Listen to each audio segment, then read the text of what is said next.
అందరికీ నమస్కారం. Welcome to IT media. ఈరోజు మనతో ఉన్నారు వాస్తు సంఖ్యాశాస్త్రం, అలాగే జ్యోతిష్య శాస్త్రంలో, అలాగే నవరత్నాలలో నిపుణురాలు తనుష్క గారు అమ్మ మనతో ఉన్నారు. చాలామందికి లైఫ్లో వచ్చే సమస్యలు అంటే ఎంత గాఢంగా కోరుకున్నా, లేకపోతే మనకి చాలా కోరిక ఉంటుంది, ఇలా అవ్వాలి లేదా ఇది మన లైఫ్లో జరిగితే బాగుండు అని చెప్పి చాలామందికి ఆ కోరికలు తీరవు. మరి ఎలా అంటే మనం దైవికంగా ముందుకు ఎలా వెళ్ళాల్సి ఉంటుంది, ఎవరిని పూజించాల్సి ఉంటుంది, దీని గురించి తెలుసుకుందాం. నమస్తే అమ్మ. నమస్తే అండి. నిజంగా ఒక తీరని కోరిక అంటూ ఉంటారు కదా, అది ధర్మబద్ధమైంది అయినప్పటికీ కూడా ఒక మంచి జాబ్ రావాలి, లేకపోతే ఒక మంచి అబ్బాయినో అమ్మాయినో పెళ్లి చేసుకోవాలి, లేదా ఒక సొసైటీలో మంచిగా బ్రతకాలి అన్నప్పుడు అవును, ఇవన్నీ కూడా మంచివే. ఒక తల్లి లేదా పిల్లల ఫ్యూచర్ బాగుండాలి, వాళ్ళకి మంచి ఉద్యోగాల్లో వచ్చి సెటిల్ అవ్వాలి అని ఇలాంటి కోరికలు తీరట్లేదు అనుకుందాం. ఎంత ప్రయత్నించినా ప్రయత్న లోపం లేకుండా కూడా మరి అప్పుడు ఏం చేయాల్సి ఉంటుంది? మనం మానవ ప్రయత్నం చేసాం, మరి ఇక దైవ ప్రయత్నం, దైవ బలం అనేది ఎలా వస్తుంది? కంపల్సరీమా. ఎప్పుడైనా కానీ తల్లి అంటేనే అమ్మవారు. అసలు మనకు ఏదైనా కానీ లలితాదేవి, చాలా మంది లేనిది లలితా సహస్రనామం చెప్తూ ఉంటారు, రోజు వింటూ ఉంటాం ఇంట్లో కూడా. కానీ ఒక అమ్మ ఒకటి అడిగిన ఒక కోరిక పెట్టుకుంటే తల్లితో ఒక మాట అంటే వెంటనే చేసి పెడతాయి కదా. సో అసలు తల్లి అంటే ఇప్పుడు లోకం అందరికీ తల్లి లలితాదేవి. సో అట్లా చెప్పాలంటే ఆ అమ్మవారి గురించి స్పెషల్గా తమిళనాడులో ఒక టెంపుల్ ఉంటుంది, లలితాదేవి టెంపుల్ని తిరుమెయిచూర్ అట్లానే ఒక ఊర్లో. సో ఆ ప్లేస్ కూడా మనం డిస్ప్లే చేస్తాము, నేను తర్వాత కూడా పెడతాను మీకు. అయితే ఇది ఎట్లానంటే ఆ అమ్మవారి గురించి అంటే ఇప్పుడు ఎవరికైనా ఎంతో కోరికలు ఉంటుంది, రోజు లలితా సహస్రనామం చదివే వాళ్ళు ఉంటారు.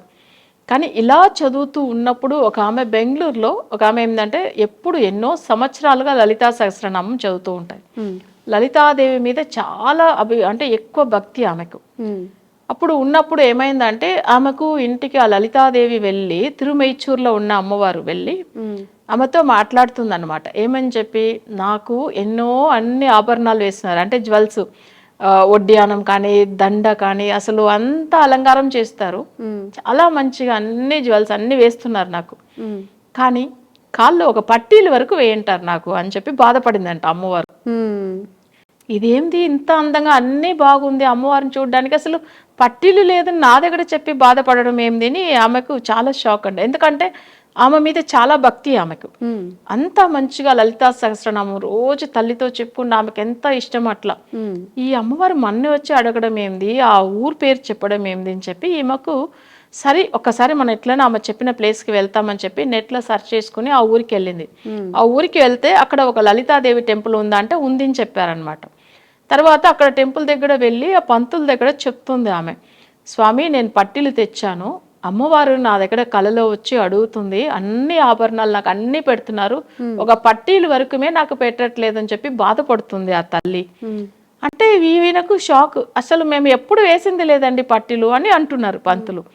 ఇప్పుడు వరకు ఎన్ని సంవత్సరాలుగా మేము ఎప్పుడు వేసిందే లేదు, ఎందుకంటే కాళ్ళ దగ్గర విగ్రహం, రాతి విగ్రహం కదా, సో అది వచ్చి బండరాయితో ఉంటాయి కదా, మామూలుగా మనకి మూల విరాటి ఎట్లా మూల విగ్రహం ఎలా ఉంటుంది, సో గర్భగ్రహం అట్లనే ఉంటాయి కదా, బ్లాక్ కలర్ స్టోన్ మనకు, అది అసలు మామూలుగా అక్కడ ఏంటంటే వేయడానికి ఉండదు వాళ్ళకి.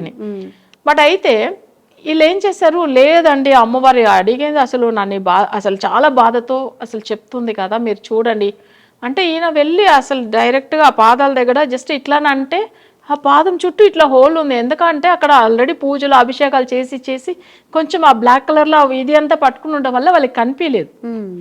తర్వాత చూసా 2 కాలుగా పట్టిలు అమ్మవారికి అందంగా పెట్టేస్తారు వాళ్ళు. అసలు చూడండి ఆమె అడిగింది కదా, మేము పెట్టిందే లేదని ఆయన అంటున్నాడు, ఎందుకంటే వాళ్ళకి అక్కడ కనిపించలేదు వేయడానికి, అసలు నిజంగా ప్లేస్ లేవు అనుకున్నారు వాళ్ళు అప్పట్లోంచి పూజలు చేసి. అప్పుడు అర్థమైంది అమ్మవారికి ఎంత ఇష్టం పట్టీలు అట్లా అనేసి ఆమెకు. తర్వాత ఏమైందంటే చాలా మందిలు కోరికలు కూడా, ఇప్పుడు మొన్న కూడా నా క్లయింట్లు కూడా చాలా మందిలో వాళ్ళు కూడా మొక్కున్నారు, వాళ్ళకి వాళ్ళ బాబుకు జాబ్ రాలేదని, పాపకు జాబ్ రాలేదని, ఏదంతా మొక్కున్న తర్వాత అమ్మవారికి పట్టీలు సమర్పిస్తామని. సో ఆమెకు పట్టీలే ఇష్టం కాబట్టి అసలు వాళ్ళ కోరిక ఒకటి పెట్టేసుకుని, అంటే జాబ్ గురించి లేదు పెళ్లి గురించి ప్రతి వాళ్ళ ఇష్టం. అయితే ఇవన్నీ కోరిక అయిన తర్వాత అమ్మవారికి పట్టీలు తీసుకువెళ్ళి అక్కడ తిరుమెయిచూర్లో లలితాదేవికి సమర్పిస్తారు. అంటే అమ్మవారికి పట్టీలు అంటే ఇష్టము. ఇంకొకటి ఏంటంటే వెండి పట్టీలే. అది ఎందుకు అంటే ఆల్రెడీ ఆమెకు అన్ని అసలు జ్యువెల్స్ ఉన్నాయి కదా, కానీ పట్టీలే లేదనే బాధపడింది కదా, అందరూ అదే కోరికగా పెట్టుకుని అందరూ చాలా మందిలో ఏం చేశారు, అమ్మవారికి పట్టీలు ఇష్టం కాబట్టి అలానే తీసుకెళ్ళి అమ్మవారికి ఇవ్వడము. నిజంగానే కోరిక ఎవరైతే ఏది పెట్టుకుంటాని, సో అమ్మవారు అయితే మన కోరిక న్యాయమైనదిగా ఉండాలి. సో మీరు చెప్పినట్టుగా ధర్మ మార్గంలో వెళ్ళాలి. అలా ఉన్నప్పుడు అమ్మవారు తప్పకుండా ఆ పనులు చేసిస్తుంది. ఇంత ముందుకు కూడా చాలా ఛానల్స్ లో మనం మాట్లాడినప్పుడు ఈ విషయం చెప్పుకున్నాము. ఎంతో మంది క్లయింట్ కూడా మేడం ఆ రూట్ ఎట్లు వెళ్ళాలి ఏంది అని కూడా అడ్రస్ కనుక్కుని కూడా వెళ్ళారు. చాలా మందికి అవి కూడా లింక్ కూడా పంపించాము. సో మనం ఇప్పుడు కూడా ఏం లేదు, దీంట్లో కూడా అడ్రస్ కూడా పెడతాము. ఎవరైతే కోరిక పెట్టేసుకుని తర్వాత పట్టీలు తీసుకెళ్లి సమర్పిస్తారు, మొక్కుంటే వాళ్ళకి పనులు అయిన తర్వాత తీసుకెళ్లి అమ్మవారి గుడిలో అవి పట్టీలు సమర్పించేసి తర్వాత అమ్మవారిని దర్శనం చేసుకుని రావచ్చు. ఇది తమిళనాడులో ఉంటుంది. తిరుమెయిచ్చూర్ ని ఒక ఊరు. తిరుమెయిచ్చూర్. లలితా సహస్రనామం కూడా స్టార్ట్ అయింది అక్కడ నుంచి, ఓకే, అమ్మవారి టెంపుల్ నుంచి. ఓకే, చాలా మంది లలితా సహస్రనామం చదువుతారు కానీ నాకు కూడా ఈ డౌట్ ఉంది, ఇప్పుడు అందరూ చదవచ్చా? చుట్టుపక్కల పరిసరాలు కానీ ఎలా ఉండాలి? మనం లలిత సహస్రనామాలు చదవాలన్నప్పుడు మనం పర్సనల్గా ఎలా ఉండాలి అంటారు? అంటే మంచిగా పూజ చేసుకొని చేయాలా, లేకపోతే పొద్దున్నే స్నానం చేసి చదివితే సరిపోద్ది? అలాంటి డౌట్స్. అంటే చాలా మందిలో ఏంటంటే శ్రీచక్రం పెట్టి మొక్కుంటారు పెద్దగా, అంటే మేరు. సో కానీ ఏంటంటే అమ్మవారిని పెట్టి మొక్కుతున్నప్పుడు లలితా సహస్రనామం తప్పకుండా మంగళవారం అయితే పాటించాలి, శుక్రవారం. అయితే ఇందులో మంగళవారం అనేది అమ్మవారికి సంబంధించింది, తప్పకుండా చేయాలి. కానీ కొంతమందికి ఏంటంటే వాళ్ళు శ్రీచక్రం పెట్టుకుని మొక్కలే, నార్మల్గానే అమ్మవారి ఫోటో పెట్టేసుకుని మొక్కుతామంటే రోజు వాళ్ళు ఏంటంటే నార్మల్గా స్నానం చేసుకుని లలితా సహస్రనామం చదవచ్చము, లేదు వినవచ్చము. అమ్మవారి మీద నిజమైన భక్తి ఉండి కోరిక ఏదైనా పెట్టేసుకోవచ్చము. కానీ ఎప్పుడైనా శ్రీచక్రం పెట్టే వాళ్ళు తప్పకుండా నియమనిష్టలతో పూజలు చేయాలి. సో అలా చేస్తూనే మంచి శ్రీచక్రం అన్ని దేవతా శక్తి అందులో ఉంటాయి కదా. సో మనం ఏంటంటే పర్టికులర్గా వాళ్ళకి కొన్ని టైమింగ్ ఉంటుంది. సో అంత నియమనిష్టలతో చేయడం వల్ల చాలా మంచి ఫలితాలు ఉంటుంది. శ్రీచక్రంలో అమ్మవారు ఎప్పుడు కొలువై ఉంటుంది కదా. అమ్మ శ్రీచక్రం పెట్టినప్పుడు ఎలా అంటే అలా ఉండకూడదు, ఎవరు పడితే వాళ్ళు పెట్టకూడదు. ఇప్పుడు మనకి పైన ఇంటికి పైన పెట్టేసుకుంటూ ఉంటారు. అవును, అట్లా చెయ్యొద్దు అని అంటూ ఉంటారు కదా, అలాంటి నిబంధనలు ఉన్నాయా నిజంగా? అంటే శ్రీచక్రం ఏంటంటే వెంటనే వైబ్రేషన్ తెప్పిస్తుంది. కానీ మనం ఎవరైనా కానీ అంత పూజలు మంచిగా ఫాలో అవుతున్నప్పుడు ఇంట్లో పెట్టేసుకోవచ్చు, తప్పకుండా పెట్టుకోవచ్చు. సో అది అసలు కొన్ని లెవెల్ వరకు ఉంటుంది శ్రీచక్రం. అది వరకు అసలు హైట్ ఇంతదా ఉండాలి, ఇన్ని ఇంచెస్ లో ఉంటది అని పెట్టి మొక్కే వాళ్ళు మొక్కొచ్చము. అసలు మేము ఎప్పుడు రెగ్యులర్ మొక్కుతాం మేము, ఎందుకంటే అమ్మవారి అంటే చాలా ఇష్టము. సో అవి కాకుండా ప్రతి మంగళవారం కంపల్సరీ అమ్మవారికి పూజలు ఉంటుంది, రోజున పూజలు ఉంటుంది. కానీ స్పెషల్ గా మంగళవారం ఇంకా ఉంటుంది. సో అమ్మవారిని పూజించడం వల్ల చాలా మంచిదే జరుగుతుంది మా ఇంట్లో. ఓకే, నిజంగా ఎవరికైనా కానీ అలాంటి తీరని కోరికలు కానీ, పిల్లలు పుట్టాలను లేకపోతే ఏదైనా జరగాలి, మంచి జరగాలి అనుకున్నప్పుడు ధనుష్క అమ్మ చెప్పినట్టు లలితాదేవి అమ్మవారి దగ్గరికి వెళ్ళి చక్కగా మీరు మనసులో అనుకొని జరిగితే అమ్మ నేను కూడా నీకు పట్టీలు తీసుకొస్తాను అని చెప్పి ఒక చిన్న మొక్కుకొని తప్పకుండా నమ్మకంతో చేయండి. ఏదైనా కానీ మనం ఒక పని చేస్తున్నప్పుడు నమ్మకంతో వెళ్ళాలి. అమ్మ మీకు కూడా చాలా చాలా చాలా కృతజ్ఞతలు అందరి తరపున. ఎందుకంటే ఈ వీడియో చూసి కనీసం ఒకరిద్దరికైనా మంచి జరిగితే వాళ్ళు మిమ్మల్ని అసలు లైఫ్ లో గుర్తుపెట్టుకుంటారు. థ్యాంక్ యూ సో మచ్ అమ్మ. థ్యాంక్ యూ అండి.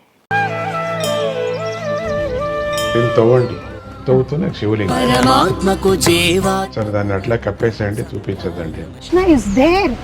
మూర్తి పూజ కాదు, సాక్షాత్ బ్రజేంద్ర నందన భగవాన్ ఉన్నారు మూర్తిలో. ఏమీ ఆశించకుండా ఆరాధించే వాళ్ళు కూడా ఉన్నారా ప్రభుజీ? నిజమైన భక్తి అంటే మనకు తెలియదు కాబట్టి. And for more videos, please subscribe to iDream. Please subscribe to iDream. Please subscribe iDream. And please subscribe to iDream.